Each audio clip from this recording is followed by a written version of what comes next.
Bharatiya Janata party తెలుగుదేశంతో పొత్తు ఖరారయింది.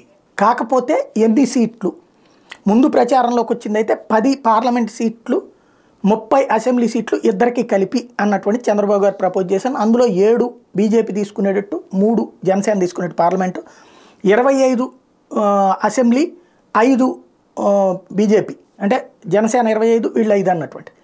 సరే, ఇంకో 2 3 అటు వాళ్ళకి ఎక్కువ వస్తా, ఇది కథ నడుస్తుంది ప్రస్తుతం. అయితే పార్లమెంటు స్థానాలు ఎక్కువ కావాలనుకుంటున్నటువంటి భారతీయ జనతా పార్టీ అసెంబ్లీ స్థానాలు కూడా ఎక్కువే కావాలనుకుంటుంది. ఇప్పుడు అది పవన్ కళ్యాణ్ వెళ్ళినప్పుడు మాట్లాడుతుందా, లేదా చంద్రబాబును మరోసారి పిలిచి మాట్లాడుతుందా అన్నది చూడాలి, లేదా పవన్ కళ్యాణ్ ద్వారా చంద్రబాబుకి సంకేతం పంపిస్తుందా.